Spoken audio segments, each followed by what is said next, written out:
David, why would they not want background checks? I don't know that the Senate Republicans would hold that position at all. I could see Why them would the not Trump team not want it? Excuse me. Yeah, I can't come up with a good reason. So you can see why I immediately moved to Senate Republicans, because there is no, Katie, I mean, all kidding aside here, there's no good reason. If you're Donald Trump and these positions matter to you, which they do, and they're important governmental positions that are going to help you govern and push your agenda forward, you need to know what you're dealing with so that you don't get tripped up the way the former and future president was the first time around. He hired a national security advisor, didn't have all of the relevant information he needed.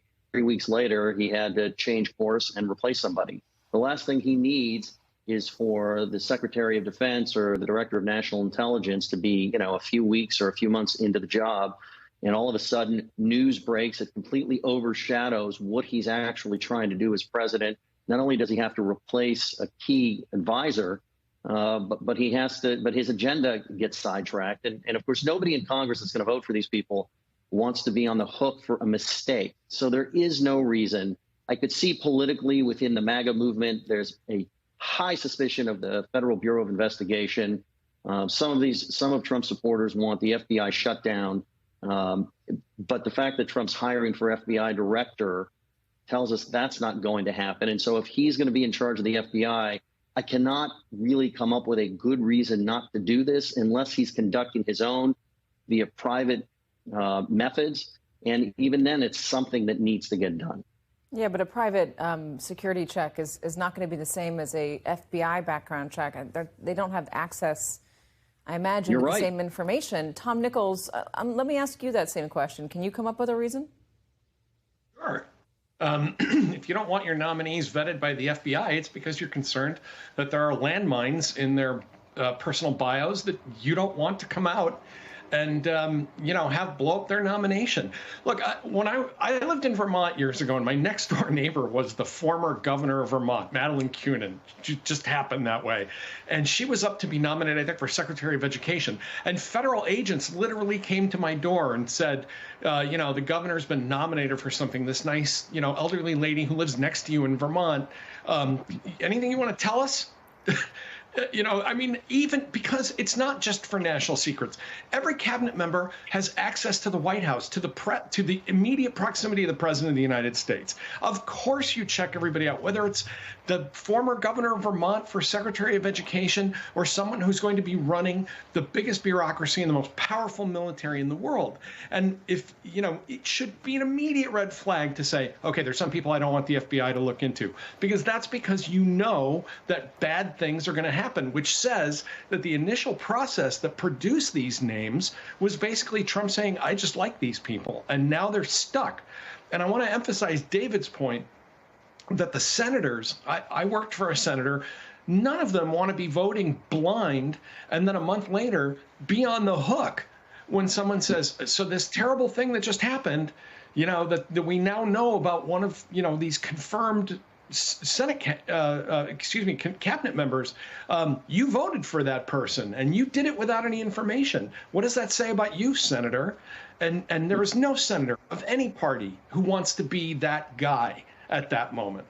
Garrett, you want to chime in on this? Any insight into the Trump team and their thinking and whether they have any worry about senators pushing back on the FBI background check?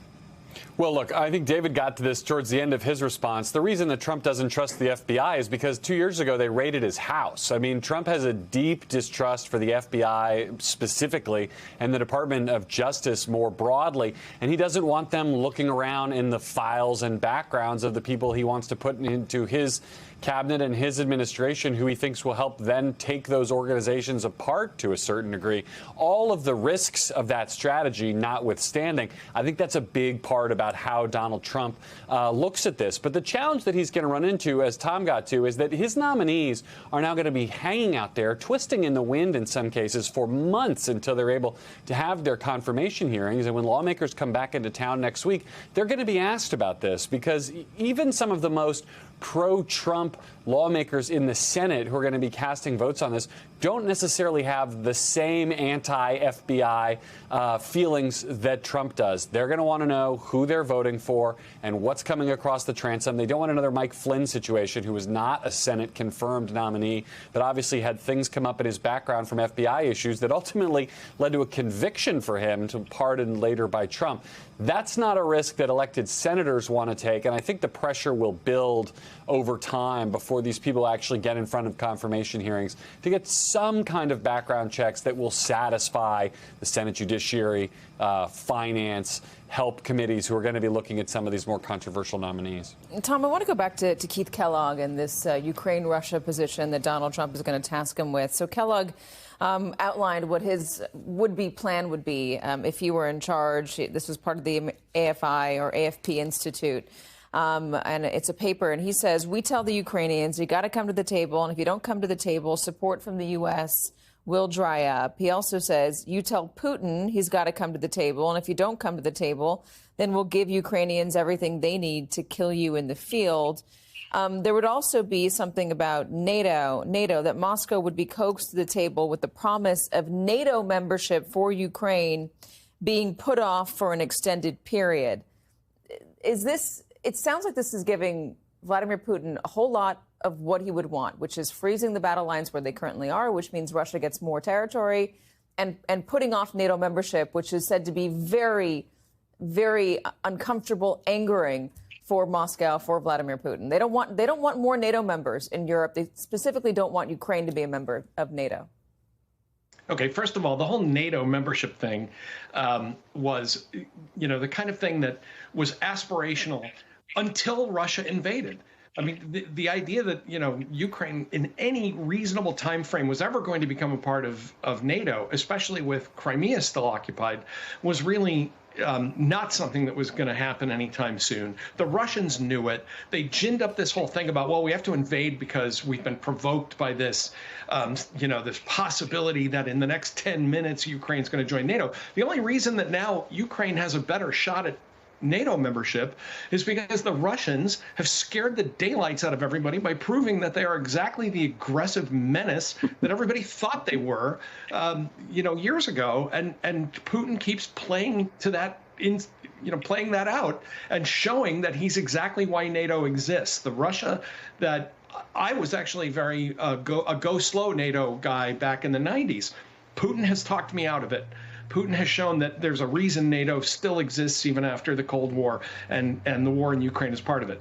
As for the Kellogg plan, it's great for Putin. It freezes the conflict in place, which works to his advantage so that he can rearm, get a breather, get more troops up to the line, and then start again, just as he's done in other conflicts. He'll say, well, I came to the table, the Ukrainians didn't live up to their side of it, now I have to start hostilities again.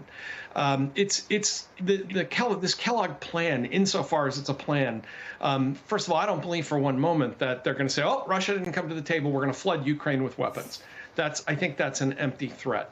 And I think, just as Garrett was talking about how much the Trump people don't like the FBI. They have no love for Ukraine either. Remember, trying to pressure Ukraine is how Trump got impeached the first time. Yeah. And they're carrying that grudge with them. Is there a Western Europe wrinkle to this, Tom? I mean, if there's pushback, any meaningful pushback from our allies in France, in the UK, and Germany, to Keith Kellogg going over there and trying to freeze the borders and forestall NATO membership for Ukraine, could there be blowback from them toward the U.S. that might change the calculation? Sure. They could easily say, okay, well, the United States is proposing this. The Ukrainians don't want to do it. We'll keep sending weapons and money to Ukraine. One of the myths here is and you mentioned this earlier in your report, Kellogg says, well, we can't afford to keep doing this. 5% of the U.S. defense budget has destroyed about half of Russia's military capability in this war. We are a wealthy country. The Europeans are a wealthy country. This isn't costing us that much money. That's an old saw. And it's kind of interesting because it's the way that conservatives used to argue with liberals to say, we have plenty of money for guns and butter here. But this is not this isn't like the Iraq War where we're, thinking of mobilizing huge resources of the U.S. government. On that point, one of the arguments that Donald Trump and his allies have made about the wars in Ukraine, the war in Israel, is that we shouldn't be focused on stuff happening overseas. We should be focused on problems here at home. That money would be better spent here at home. If that money is not spent on arming Ukraine or on sending arms to Israel, does that money get redirected toward welfare programs? Does it go into Social Security or Medicaid? Does it go to a child tax credit? Does it go to paid parental leave for everybody in this country? Yeah, this is one of the oldest false choices in American politics. This is something that happens, every 4 years. If only we weren't spending the money here, we'd be spending the money there. If only we weren't sending it to this country, we'd be, spending it. First of all, Americans need to understand that foreign aid is actually money spent in the United States. A lot of the weapons, Senator Tuberville had a comment the other day about this, apparently unaware that many of the weapons that are bought and sent to Ukraine are made in Alabama.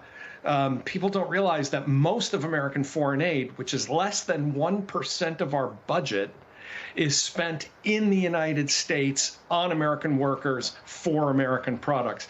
And the idea that you can simply say, well, things happening in other parts of the world will never affect us is foolish and short-sighted. And again, it's an old isolationist tactic to say, oh, we shouldn't be concerned. Yeah. We have to care more about Paris.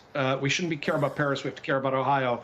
That's a false choice, and it's always been a bad. Not Paris, France. Paris, Texas, maybe.